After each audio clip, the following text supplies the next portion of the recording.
La confiance en soi n'est pas un don inné. Dans cette vidéo aujourd'hui, je vais vous montrer comment faire pour mettre un plan d'action pour travailler votre confiance en vous. Combien de fois j'ai rencontré des personnes qui ont eu des foyers brisés, des amitiés détruites, des personnalités complètement écrasées, simplement parce que vous ne vous faites pas suffisamment confiance. Dans la vidéo d'aujourd'hui, je vais vous parler non seulement de ce que c'est véritablement la confiance, mais surtout quelles sont les choses à mettre en place pour travailler votre confiance en vous, tel un projet pour devenir confiant. Pour ceux qui ne savent pas, devenir une personne confiante, c'est plus que primordial pour votre vie de tous les jours. C'est important pour votre vie professionnelle, votre vie personnelle, mais simplement pour bien vivre en harmonie et en équilibre dans la société actuelle. Malheureusement, beaucoup de personnes m'envoient beaucoup de messages concernant leur confiance en soi. Et ça me peine très souvent de voir des personnes qui disent « Mais Fonta, comment tu fais pour travailler ta confiance en soi ?» On a l'impression que tu es inébranlable. Rien ne t'arrête lorsqu'il s'agit de t'exprimer ou lorsqu'il s'agit simplement de te tenir devant les gens. Comment tu fais pour cultiver cette confiance en toi? Je leur réponds très souvent avec une phrase très simple.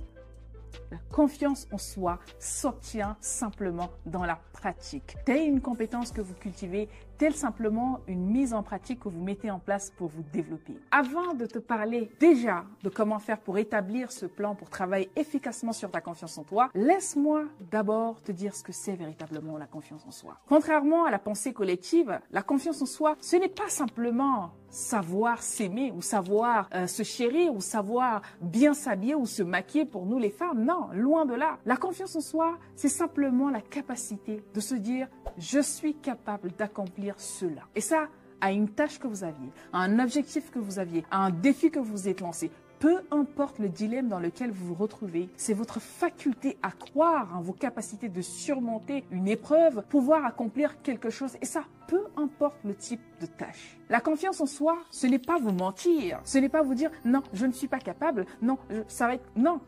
La confiance en soi, c'est d'être honnête avec vous-même, d'être ce qu'on appelle réaliste. C'est votre faculté à regarder un projet, une tâche, un défi, un dilemme, vous dire « c'est pas évident, mais j'ai suffisamment de capacité pour pouvoir m'y adapter. J'ai suffisamment de connaissances pour relever ce défi. » Encore pire, lorsqu'il vous arrive que vous avez un défi face à vous, que vous n'aviez pas suffisamment de compétences pour accomplir cet objectif, la confiance en soi vous demandera de vous dire « certes que je n'ai pas suffisamment de confiance, mais je vais pouvoir m'éduquer pour être à la hauteur afin d'accomplir, afin de réussir ce projet que j'ai face à moi. » Et c'est ça la confiance en vous. La confiance en vous, ce n'est pas « tout est parfait ». Non, la confiance en vous, c'est j'accepte, je m'accepte, peu importe la situation. J'apprends, je grandis. J'ai les capacités d'endurer ce processus pour arriver à mes fins. C'est ça la confiance en soi.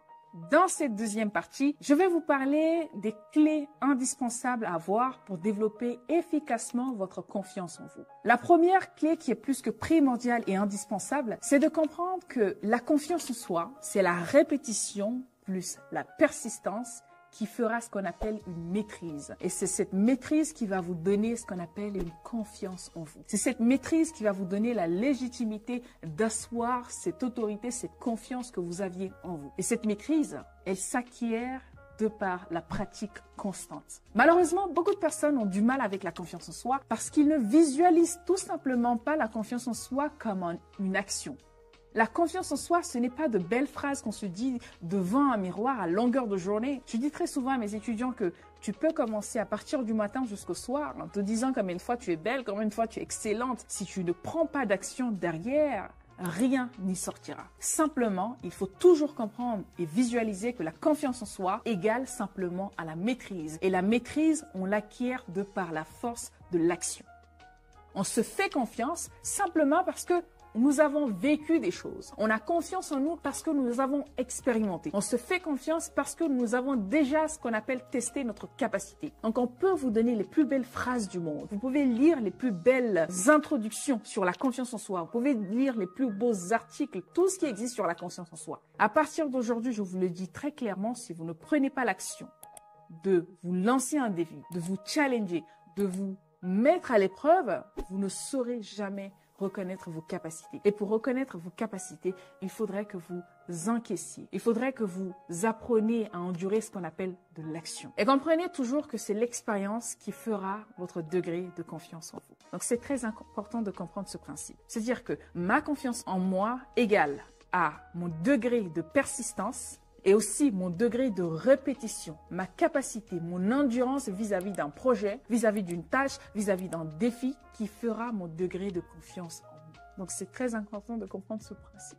Donc, avec cette première règle, c'est une seule chose que vous devez retenir, c'est que la répétition fera votre confiance en vous. Vous voulez devenir une personne confiante? Répétez constamment. Quand il s'agit de vouloir devenir une personne intelligente, être confiant ou confiante vis-à-vis de votre intelligence, lisez constamment. La répétition, c'est la clé de votre confiance.